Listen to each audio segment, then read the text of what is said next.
నమస్కారం, ఘంటారావానికి స్వాగతం. ముందుగా ప్రధాన అంశాలు. 2 విడతల్లో బీహార్ అసెంబ్లీ ఎన్నికలు. నవంబర్ 6, 11 తేదీల్లో పోలింగ్, 14న కౌంటింగ్.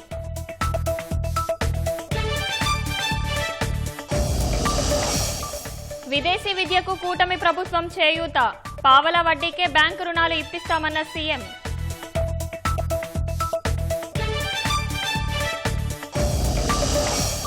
వైసీపీ హయాంలో నిర్వాసితులకు ఒక్క ఇల్లు ఇవ్వలేదు. 2026 మే నాటికి తొలి దశ గృహాలు నిర్మిస్తామన్న నిమ్మల.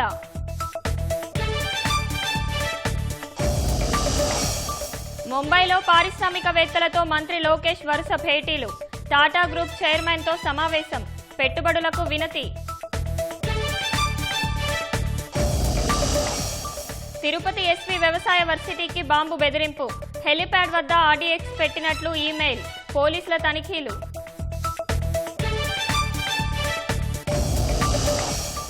రోజుకో కొత్త రికార్డు సృష్టిస్తున్న బంగారం ధర. 1,30,000 దాటిన 24 క్యారెట్ల 10 గ్రాముల పుత్తడి.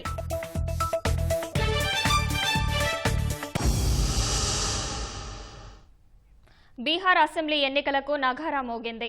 2 దశల్లో పోలింగ్ నిర్వహించనున్నట్లు కేంద్ర ఎన్నికల సంఘం తెలిపింది. వచ్చే నెల 6, 11న పోలింగ్, 14న ఓట్ల లెక్కింపు ఉంటుందని వెల్లడించింది. బీహార్ అసెంబ్లీ ఎన్నికల నుంచి 17 నూతన సంస్కరణలు అమలు చేయనున్నట్లు తెలిపిన ఈసీ, ఈవీఎంలపై తొలిసారి అభ్యర్థుల కలర్ ఫోటోలు వినియోగిస్తున్నట్లు వివరించింది. 250 పోలింగ్ స్టేషన్ల పరిధిలో అశ్విక దళాలతో గస్తీ నిర్వహించనున్నట్లు ఈసీ పేర్కొంది. దేశవ్యాప్తంగా ఆసక్తి నెలకొన్న బీహార్ అసెంబ్లీ ఎన్నికల షెడ్యూల్ వచ్చేసింది. వచ్చే నెల 6, 11న ఎన్నికలు నిర్వహించనున్నట్లు ఈసీ తెలిపింది. ఇందుకు సంబంధించి ఈ నెల 10న తొలి విడత నోటిఫికేషన్, 13న రెండో విడత నోటిఫికేషన్ వెలువడుతుందని పేర్కొంది. బీహార్లో మొత్తం 7.42 కోట్ల మంది ఓటర్లు ఉన్నారని వెల్లడించింది. వారిలో 3.92 కోట్ల మంది పురుష ఓటర్లు కాగా, మహిళా ఓటర్లు 3.50 కోట్ల మంది ఉన్నారని పేర్కొంది. బీహార్ అసెంబ్లీ ఎన్నికల కోసం 90,712 పోలింగ్ స్టేషన్లు ఏర్పాటు చేసినట్లు తెలిపిన ఈసీ, ప్రతి పోలింగ్ స్టేషన్లో వెబ్ కాస్టింగ్ ఉంటుందని వివరించింది. దివ్యాంగులు, 85 ఏళ్లు దాటిన వృద్ధులు ఇంటి నుంచే ఓటు వేసే అవకాశం కల్పిస్తున్నామని తెలిపింది. గరిష్టంగా 1,200 మంది ఓటర్లకు ఒక పోలింగ్ స్టేషన్ కేటాయించినట్లు వివరించింది. बिहार के चुनाव 2 फेजेस में होंगे। पहले फेज के डेट गजट नोटिफिकेशन 10 तारीख को आएगा, दूसरे का 13 को। Last date of making nominations पहले फेज की 17 को होगी, दूसरे की 20 को। स्क्रूटनी 18 और 21। विड्रॉल की आखिरी तारीख 20 अक्टूबर और 23 अक्टूबर। और date of poll 6 November Thursday और दूसरा 11 नवंबर ट्यूसडे। काउंटिंग 14 नवंबर को होगी और पूरी चुनावी प्रक्रिया 16 नवंबर तक समाप्त कर ली जाएगी। 1 अगस्त से బీహార్లో మొత్తం 243 శాసనసభ స్థానాలు ఉన్నాయి. ప్రస్తుత అసెంబ్లీ గడువు వచ్చే నెల 22తో ముగియనుంది. ఎన్డీఏ, ఇండీ కూటముల మధ్య ప్రధానంగా పోటీ ఉండనుంది. బీహార్లోని అన్ని స్థానాల్లో పోటీ చేస్తామని ఆమ్ ఆద్మీ పార్టీ ప్రకటించింది. బీహార్ ఎన్నికలతో పాటు 7 రాష్ట్రాల్లో ఉప ఎన్నికలు నిర్వహించనున్నట్లు ఈసీ తెలిపింది. 7 రాష్ట్రాల్లోని 8 అసెంబ్లీ స్థానాలకు నవంబర్ 11న ఉప ఎన్నికలు నిర్వహిస్తామని వెల్లడించింది.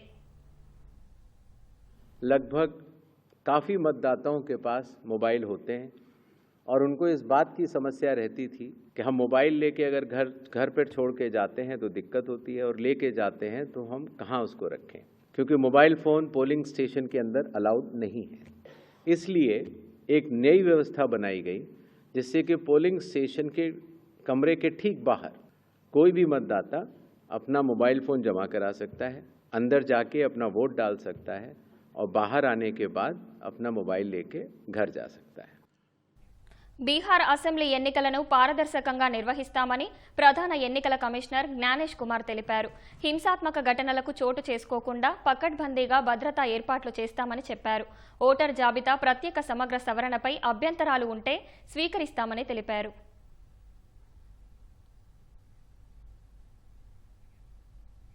విశాఖ ఉక్కు కర్మాగారం పటిష్టతకు పరిరక్షణకు రాష్ట్ర ప్రభుత్వం చిత్తశుద్ధితో ఉందని సీఎం చంద్రబాబు స్పష్టం చేశారు.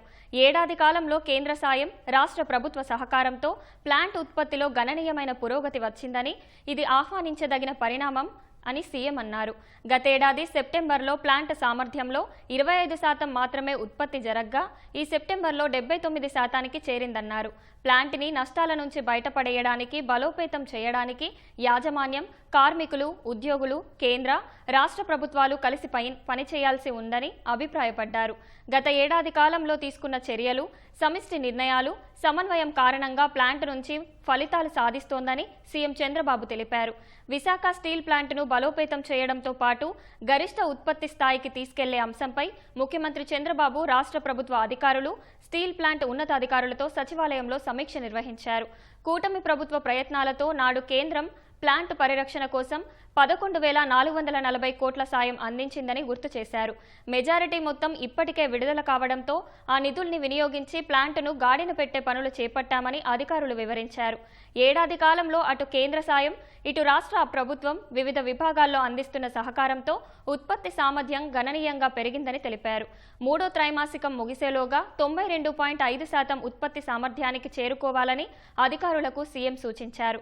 ప్లాంట్ పనితీరు, పురోగతిపై ప్రతి 3 నెలలకు ఒకసారి సమీక్ష చేస్తామని స్టీల్ ప్లాంట్ అధికారులకు ముఖ్యమంత్రి స్పష్టం చేశారు. ప్రతి నెల సీఎస్ స్థాయిలో ప్లాంట్పై రివ్యూ చేయాలని ప్లాంట్ అధికారులకు సూచించారు.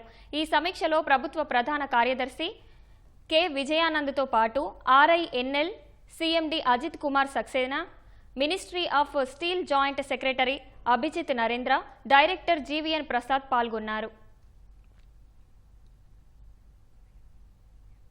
వైసీపీ హయాంలో రివర్స్ టెండరింగ్ పేరిట ఆగిపోయిన పోలవరం పనులను కూటమి ప్రభుత్వంలో పరుగులు పెట్టిస్తున్నామని జలవనరుల శాఖ మంత్రి నిమ్మల రామానాయుడు తెలిపారు.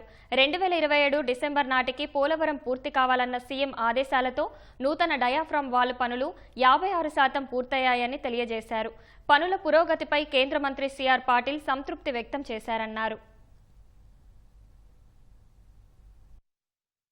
మరి పాటిల్ గారి సారథ్యములు ఈవేళ ఏదైతే ఈ యొక్క పోలవరం ప్రాజెక్ట్ మీద ఏదైతే ఇప్పుడే రివ్యూ మీటింగ్ పెట్టారో మరి అక్కడ కూడా మరి గౌరవ జలశక్తి మంత్రివర్యులు కూడా సంతృప్తిని కూడా జరుగుతున్నటువంటి పనుల పట్ల ఆయన కూడా సంతృప్తిని వ్యక్తం చేశారు.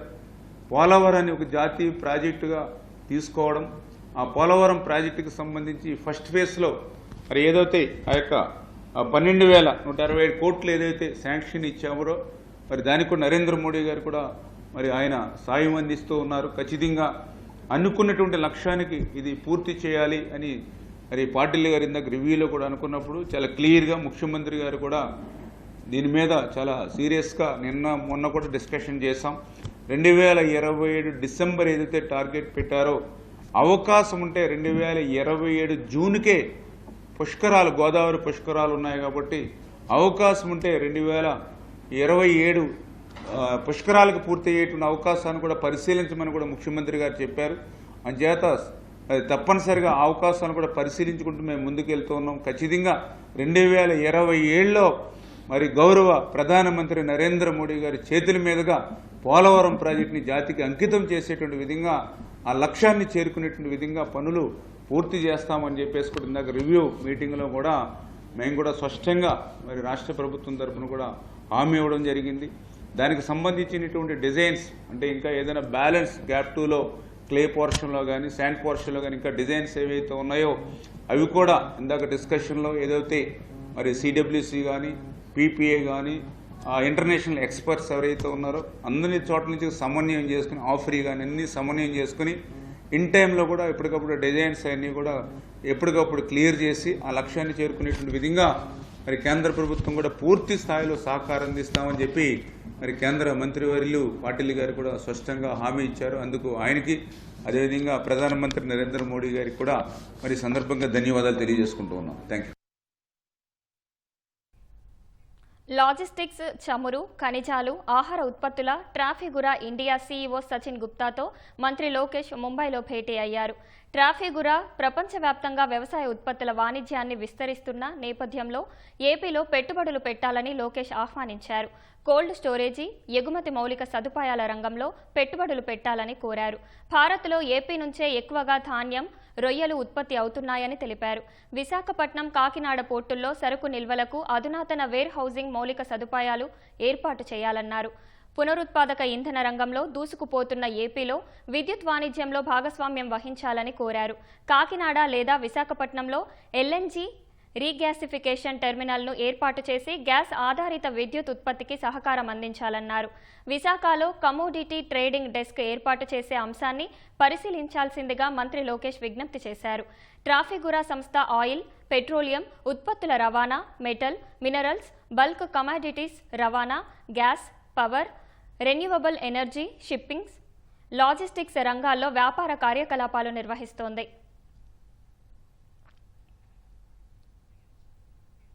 రాష్ట్రంలో టమాటా ధరలపై రైతులకు మంత్రి అచ్చెన్నాయుడు భరోసా ఇచ్చారు. రైతులకు నష్టం కలగకుండా ప్రభుత్వం చర్యలు తీసుకుంటుందని ఆయన హామీ ఇచ్చారు. 30 నుంచి 40 మెట్రిక్ టన్నులకు మించి పత్తికొండ మార్కెట్కు సరుకు రాదని అచ్చెన్న అన్నారు. దసరా సెలవుల దృష్ట్యా మరో 10 టన్నుల టమాటా అదనంగా చేరిందని, రోడ్లపై 2వ గ్రేడ్ క్వాలిటీ టమాటాలు వేసి గందరగోళం సృష్టించారని అచ్చెన్న వెల్లడించారు.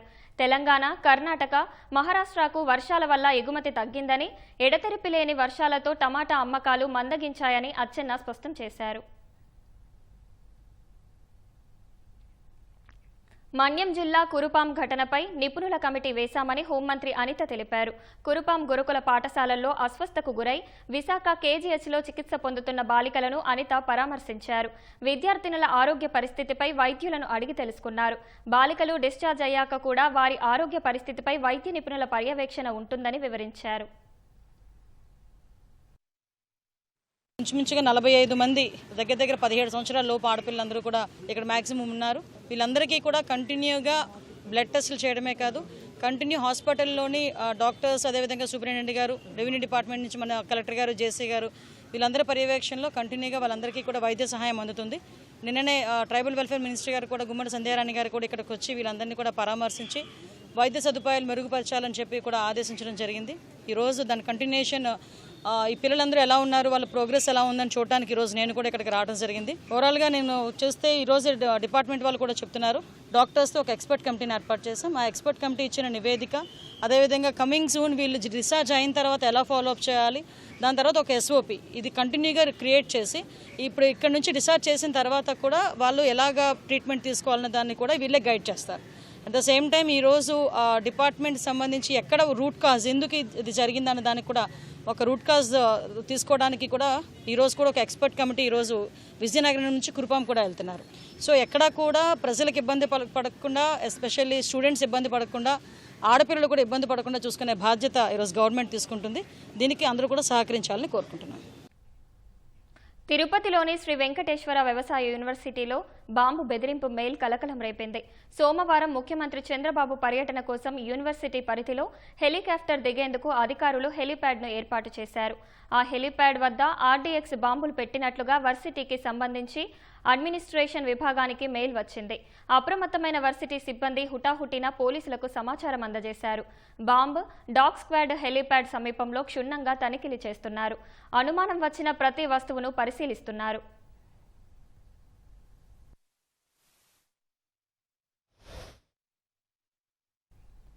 అన్నమయ్య జిల్లా మొలకల చెరువులో నకిలీ మద్యం తయారీ కేసులో నిందితుల కోసం ఎక్సైజ్ ఎన్ఫోర్స్మెంట్ అధికారులు విస్తృత సోదాలు చేపట్టారు. గుంటూరు జిల్లా తెనాలిలో తనిఖీలు చేపట్టారు. కేసులో ఏటువెల్గా ఉన్న కొడాలి శ్రీనివాసరావు తెనాలిలోని ఐతానగర్లోని ఓ అపార్ట్మెంట్లో నివసిస్తున్నారు. తెనాలి వచ్చిన ఎక్సైజ్ పోలీసులు శ్రీనివాసరావు కోసం వెతకగా అప్పటికే అతను పరారయ్యాడు. కొన్నేళ్లుగా తెనాలిలో నివాసముంటున్న శ్రీనివాసరావు వైసీపీలో క్రియాశీలకంగా వ్యవహరించారు. 2024 సాధారణ ఎన్నికల్లో వైసీపీ పోలింగ్ ఏజెంట్గాను వ్యవహరించారు. నకిలీ మద్యం తయారీదారులతో శ్రీనివాసరావుకు సంబంధాలున్నట్లు తెలుస్తోంది. మొలకల చెరువులో నకిలీ మద్యం తయారీ కేంద్రానికి సంబంధించిన షెడ్ శ్రీనివాసరావు పేరుతో లీజుకు తీసుకున్నట్లు తెలుస్తోంది. తెనాలిలోని శ్రీనివాసరావు నివాసంలో ఎక్సైజ్ అధికారులు సోదాలు నిర్వహించగా ఎలాంటి ఆధారాలు లభించలేదు. కేవలం లీజు ఒప్పందం కోసం కొడాలి శ్రీనివాసరావుని వాడుకున్నారా అనే కోణంలో విచారణ జరుగుతోంది. పరారీలో ఉన్న నిందితుని కోసం గాలింపు చర్యలు చేపట్టారు. శ్రీనివాసరావు దొరికితే ఈ కేసులో అతని పాత్ర బయటకు వచ్చే అవకాశం ఉంది. మరోవైపు ఇబ్రహీంపట్నంలోనూ కల్తీ మద్యం మూలాలు బయటపడ్డాయి. ఏఎన్ఆర్ బారును భవానీపురం ఎక్సైజ్ అధికారులు సీజ్ చేశారు. ఈ నెల 3వ తారీఖున మొలకల చెరువు గ్రామం అన్నమయ్య జిల్లాలో ఒక స్పూరియస్ లిక్కర్ కేసుని డిటెక్ట్ చేయడం జరిగిందండి. అందులో భాగంగా 12 మందిని అరెస్ట్ చేశారు. More than 20,000 nips of spurious లిక్కర్ని సీజ్ చేశారు. అందులో మొత్తం ఆ 12 మందిలో A1 అయిన అద్దేపల్లి జనార్దన్, అతనిది ఇబ్రహీంపట్నం మండలం, ఇబ్రహీంపట్నం విలేజ్. అతను అలాగే ఏఎన్ఆర్ బార్ అండ్ రెస్టారెంట్కి లైసెన్సీ అయి ఉన్నాడు. యాజ్ పర్ ఎక్సైజ్ యాక్ట్ ప్రకారం ఏదైనా ఎక్సైజ్ క్రైమ్లో ఇన్వాల్వ్ అయితే ఆ వ్యక్తి పేరు మీద ఉన్న లైసెన్సులు కూడా మనం రద్దు చేయబడతాయి. అందులో భాగంగా ఆ క్రైమ్లో ఇన్వాల్వ్ అయ్యాడు కాబట్టి అతని పేరు మీద ఉన్న ఏఎన్ఆర్ బార్ను కూడా సస్పెండ్ చేయడం జరిగింది. ఫర్దర్గా క్యాన్సిలేషన్ కూడా చేస్తాము. ఫర్దర్ ఇన్వెస్టిగేషన్లో భాగంగా ఇవాళ అతనికి సంబంధించిన ప్లేసెస్ను కూడా సెర్చ్ చేస్తున్నాము. గత 3 రోజుల నుంచి కూడా 5 టీములు వేసి ఇక్కడ ప్రతి సస్పెక్టెడ్ ప్లేసెస్ని మా డిపిఓ ఎన్టీఆర్ డిస్ట్రిక్ట్ మాతో అందరితోటి ఇన్వెస్టిగేషన్, వెరిఫికేషన్, సెర్చ్ చేయిస్తున్నారు. యాజ్ అన్ నో ఏమీ ఇక్కడ వరకు అయితే ఏమీ ఆ క్రైమ్ డిటెక్ట్ అయినట్టుగా యాజ్ అన్ నో ఏమీ ట్రేసెస్ అయితే మాకు ఐడెంటిఫై అవ్వలేదు. ములకల చెరువు కల్తీ మద్యం వ్యవహారం ఎన్టీఆర్ జిల్లా ఇబ్రహీంపట్నంకి చేరింది. ఇబ్రహీంపట్నంలో 90 క్యాన్ల రెక్టిఫైడ్ స్పిరిట్, 150 కేసుల మద్యం సీసాలను అధికారులు స్వాధీనం చేసుకున్నారు. ములకల చెరువు కల్తీ మద్యం కేసులో ప్రధాన నిందితుడు అద్దెపల్లి జనార్దన్ రావుకు చెందిన గోడౌన్లో వీటిని గుర్తించామని చెబుతున్న అసిస్టెంట్ ఎక్సైజ్ సూపరింటెండెంట్ రామశివతో మా ప్రతినిధి సూర్యారావు ముఖాముఖి. ములకల చెరువు కల్తీ మద్యం వ్యవహారం ఇబ్రహీంపట్నంకి చేరింది. ఇక్కడ భారీ ఎత్తున ఈ స్పిరిట్ డంప్ అయితే స్వాధీనం చేసుకున్నారో, ఖాళీ సీసాలు, అలాగే ఏదైతే ప్రధాన నిందితుడు ఉన్నాడో జనార్దన్ రావు, ఆయన చెందిన ఏఎన్ఆర్ బార్ ఎదురుగా ఈ డంపును నిల్వ చేశారు. దీన్ని ఎక్సైజ్ అధికారులు దాడి చేసి స్వాధీనం చేసుకున్నారు. సార్ స్వాధీనం చేసుకున్నారు? మనతో పాటు ఎక్సైజ్ అసిస్టెంట్ సూపరింటెండెంట్ రాఘవరావు గారు ఉన్నారు. సార్, ఇక్కడ మన మొలకల చెరువులో మీరు చెప్పినట్టు మొలకల చెరువులో ఈ స్పూరియస్ లిక్కర్ దొరికిందని దాని మీద ఇంట్రాగేషన్ చేస్తే A1గా ఇతను జనార్దన్, అద్దేపల్లి జనార్దన్ దీనికి అంతా మూలం అని చెప్పి తెలిసింది.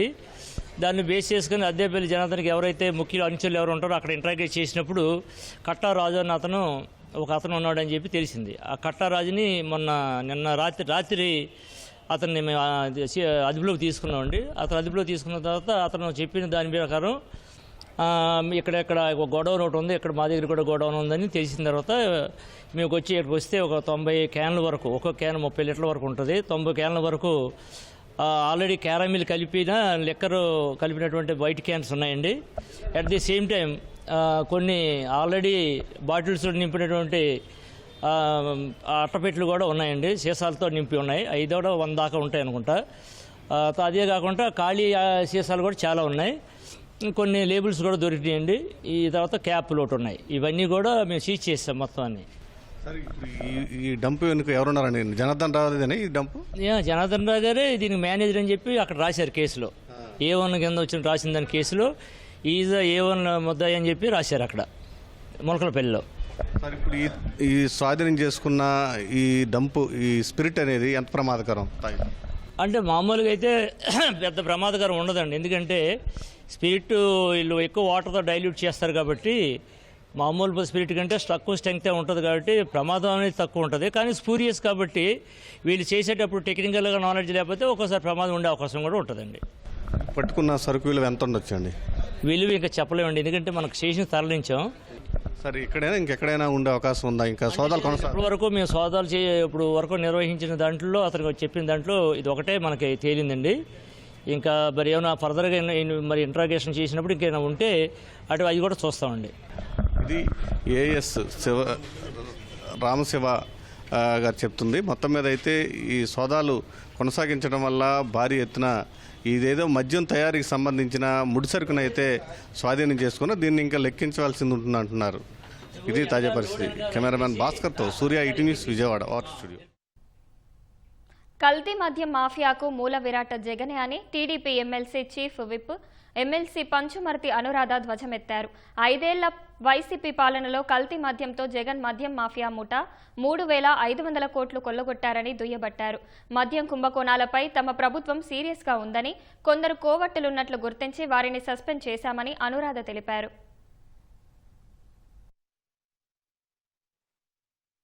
మీ హయాంలో ఉన్న ప్రభుత్వ యంత్రాంగం అంతా జైలు పాలైతే కనీసం ఒక్కళ్ళని కూడా సస్పెండ్ చెయ్యకుండా, లిక్కర్ స్కామ్ గురించి ఒక్క మాట కూడా మాట్లాడకుండా మీరు ఈరోజు మా ప్రభుత్వంపై బురద జల్లే ప్రయత్నం చేస్తారా? నకిలీ మద్యాన్ని పట్టుకున్నది మా ప్రభుత్వం, ఇమీడియట్గా యాక్షన్ తీసుకోమన్నది ముఖ్యమంత్రి గారు నారా చంద్రబాబు నాయుడు గారు. వాళ్ళు ఎలక్షన్ ముందు వైసీపీ నుంచి మా పార్టీలోకి రావడం జరిగింది. వాళ్ళు కోవట్లుగా వచ్చారని కూడా మాకు ఇప్పుడు అర్థమవుతా ఉంది. వాళ్ళని ఇమీడియట్గా సస్పెండ్ చేసింది నారా చంద్రబాబు నాయుడు గారు.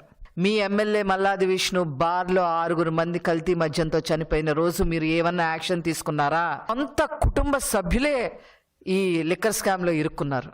తాగుబోతుల్ని తాకట్టు పెట్టి అప్పు తీసుకొచ్చిన మీరు, డిజిటల్ లేకుండా త్రూ క్యాష్ డబ్బులు వసూలు చేసేసిన మీరు, 1000 కోట్లు తాడేపల్లి ప్యాలెస్కి తరలించేసిన లిక్కర్ ద్వారా తరలించేసిన మీరు ఈరోజు లిక్కర్ స్కామ్ గురించి మాట్లాడతారా? పాకిస్తాన్ తొలి విడతగా అత్యంత అరుదైన ఖనిజాలను అమెరికాకు సరఫరా చేసింది. యాంటీమోనీ, గాఢత కలిగిన రాగి, నియోడైమియం, ప్రసోడైమియం వంటి అరుదైన మూలకాలను పాక్ తరలించింది. పాక్ యుఎస్ వ్యూహాత్మక భాగస్వామ్యంలో ఈ డెలివరీ ఒక కీలక మైలురాయని అమెరికన్ సంస్థ ప్రశంసించింది. అప్పుల ఊబిలో చిక్కుకున్న పాక్ సైన్యానికి చెందిన ఇంజనీరింగ్ విభాగం తమ భూభాగంలోని rare earth and critical minerals ను అన్వేషించి తయారు చేసేందుకు ఇటీవల అమెరికన్ కంపెనీతో ఒప్పందం కుదుర్చుకుంది. ఈ ఒప్పందంపై పాక్లో తీవ్ర వ్యతిరేకత వ్యక్తమవుతోంది. ఈ రహస్య ఒప్పందం వివరాలను బహిరంగపరచాలని మాజీ ప్రధాని Imran Khan party PTI demand చేసింది. ఇలాంటి పెద్ద నిర్ణయాల కోసం పార్లమెంట్ అంగీకారం అవసరమని హితవు పలికింది. కాగా ట్రంప్ అధ్యక్షుడైన తర్వాత అత్యంత అరుదైన ఖనిజాలను సమీకరించేందుకు ప్రయత్నిస్తున్నారు. ఉక్రెయిన్కు ఆయుధ సాయం చేసేందుకు రేర్ ఎర్త్ క్రిటికల్ మినరల్స్ ను సరఫరా చేయాల్సిందేనని తెగేసి చెప్పారు. ఫలితంగా జెలెన్స్కీ ఆ ఒప్పందంపై సంతకం చేశారు. అటు ప్రతీకార సుంకాల సమయంలో ఈ క్రిటికల్ మినరల్స్ ఎగుమతిని చైనా నిలిపివేయడంతో వెంటనే దిగొచ్చిన ట్రంప్ చైనాపై సుంకాలను తగ్గించారు.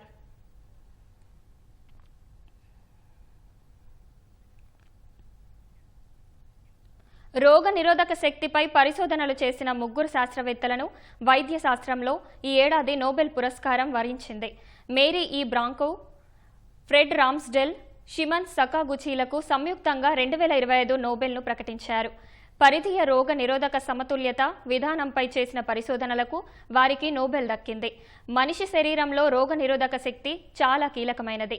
వెలుపలి నుంచి శరీరంలోకి ప్రవేశించి దాడి చేసే వైరస్లు, బ్యాక్టీరియాలు వంటి వాటిని గుర్తించి వాటిపై పోరాడి వ్యాధులు రాకుండా రోగ నిరోధక వ్యవస్థ కాపాడుతుంది. వ్యాధి నిరోధక వ్యవస్థ లేకపోతే మనం మనుగడ సాధించడం అసాధ్యం. అయితే శరీరంలోకి ప్రవేశించి దాడి చేసే కణాలేవో, శరీరానికి హాని కలిగించని కణాలేవో రోగ నిరోధక వ్యవస్థ ఎలా గుర్తిస్తుందనే ప్రశ్నలకు 3 శాస్త్రవేత్తలు చిక్కుముడి విప్పారు. అదే పరిధీయ రోగ నిరోధక సమతుల్యత పాల్య గ్రంథి లేదా థైమస్ గ్రంథిలో టీ సెల్స్ పరిపక్వం చెందుతాయి. ఆ టీ సెల్స్ శరీరానికి చెందిన సొంత ప్రోటీన్ ఏది, దాడి చేసే ప్రోటీన్ ఏది అనేది గుర్తించి వేరు చేస్తుందని Mary E Brunkow, Fred Ramsdell, Shimon సకాగుచీలు కనిపెట్టారు. దానిని పెరిఫెరల్ ఇమ్యూన్ టోలరెన్స్గా చెబుతున్నారు. ఈ మేరకు 3 శాస్త్రవేత్తలకు స్టాక్ హోమ్లోని కరోలింగ్సా ఇన్స్టిట్యూట్ ప్యానెల్ అవార్డును ప్రకటించింది. డిసెంబర్ 10న జరిగే కార్యక్రమంలో విజేతలకు అవార్డులను అందజేస్తారు.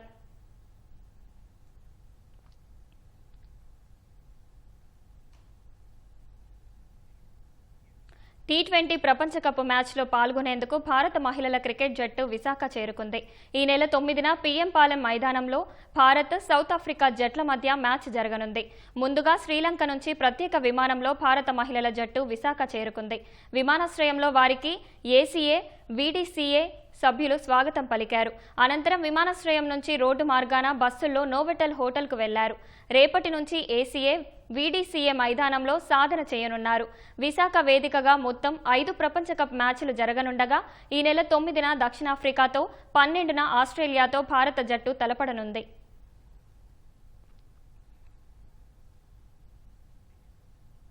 అంతర్జాతీయంగా నెలకొన్న అనిశ్చిత పరిస్థితుల నేపథ్యంలో రోజుకో కొత్త రికార్డు సృష్టిస్తున్న పసిడి నేడు రికార్డు స్థాయిలో 9,700 రూపాయలు పెరిగి సరికొత్త గరిష్టానికి చేరింది. అమెరికా అధ్యక్షుడు ట్రంప్ టారిఫ్లు, America federal government shutdown, కేంద్రీయ బ్యాంకుల కొనుగోళ్లు కలగలిసి పసిడి ధరకు ఆకాశానికి ఎత్తాయి. దేశీయంగా 10 గ్రాముల స్వచ్ఛమైన బంగారం 9,700 రూపాయలు పెరిగి 1,30,300 రూపాయలకు చేరినట్లు ఆల్ ఇండియా సరఫా అసోసియేషన్ తెలిపింది.